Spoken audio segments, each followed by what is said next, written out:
Je m'appelle Charlotte. Et moi, c'est Margot. Et on est l'association Aura Chanvre qui a pour but de développer une filière de chanvre textile en région Auvergne-Rhône-Alpes. On est dans notre première année d'essai, d'études, pour voir si on peut arriver à faire pousser en Auvergne-Rhône-Alpes des fibres de qualité textile.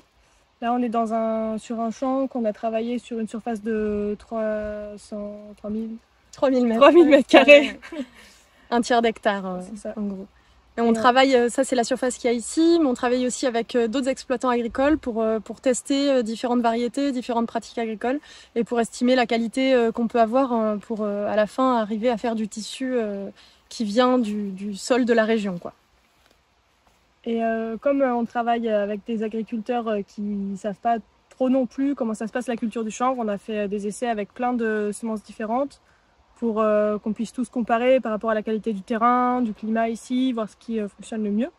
Donc on a des résultats, on a fait des bandes différentes, on a des résultats très variés d'une bande à l'autre, en tout cas en termes de culture.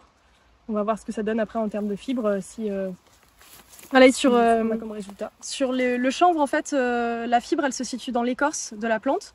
Donc là, on voit quand on casse la tige, on voit qu'il y a l'écorce qui est là, dans laquelle il y a les fibres. C'est avec ça qu'on va faire le tissu. Et ça, c'est un genre de bois qui est qui est rempli d'air en fait et qui est très absorbant et qui peut servir pour faire du béton de chanvre, isolant, enfin des matériaux d'isolation ou des litières animales parce que ça absorbe beaucoup l'humidité. Après, le chanvre peut être aussi cultivé pour ses graines. C'est principalement le cas en France. Donc là, on voit qu'ici, on est à un stade précoce des graines. Elles sont pas encore mûres. Nous, c'est maintenant qu'on fauche parce que c'est maintenant que la fibre en est à son meilleur stade d'évolution. Mais on peut aussi envisager de combiner les différentes filières et puis profiter aussi des graines du chanvre.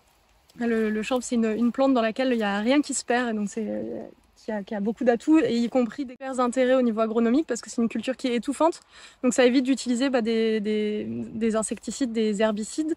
Ça a plein de qualités, ça prépare aussi le terrain pour la suite.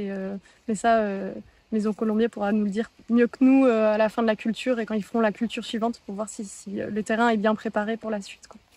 On peut parler des prochaines étapes. Donc là, on cultive donc un petit hectare. Derrière, il faut qu'on défibre. Donc il y a déjà le rouissage. En fait, on vient faucher le chanvre, on vient le couper, en fait, le coucher au sol. Le rouissage, ça permet de commencer un pré-défibrage, c'est-à-dire de venir avec des alternances de pluie et de soleil, de venir développer des champignons, des bactéries qui vont manger toutes les colles qui collent les fibres les unes avec les autres et qui collent les fibres avec l'intérieur de la tige. Donc voilà, on va le laisser quelques semaines au sol, qu'il y ait du soleil, de la pluie, et derrière on va le mettre en balle et on va l'envoyer au défibrage. Donc c'est un défibrage qui est mécanique. Pour exemple, du défibrage ici, on peut voir au sol, en fait les balles vont être faites enroulées dans le sens de la longueur et ensuite elles vont être déroulées dans la machine de défibrage aussi dans la longueur. Donc ça va permettre d'extraire les fibres comme ça en entier sur la machine de défibrage et de garder des fibres longues, ce qui est très important sur la partie de la qualité du textile. En fait, un textile est de bonne qualité quand il est constitué de fibres longues. Et là, on peut comparer aussi la qualité. Nous, on cherche à obtenir plutôt des pailles de cette taille-là.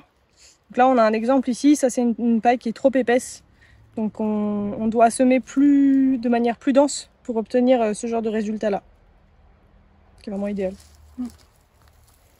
Donc là, on peut avoir un petit exemple de comment ça se passe le défibrage. Donc en fait, on va venir séparer les fibres les unes des autres. Donc ça, c'est une séparation qui est d'abord faite de manière biologique, parce que lors du rouissage, les pectines qui retiennent les fibres ensemble vont être mangées par les champignons et les bactéries. Et à la suite de quoi, on va pouvoir plus facilement séparer les fibres les unes des autres. On peut voir là que la fibre, elle est vraiment très fine. Je sais pas si on la voit mieux sur le fond orange. Voilà, et une fois qu'on aura ça, il n'y aura plus qu'à faire du fil.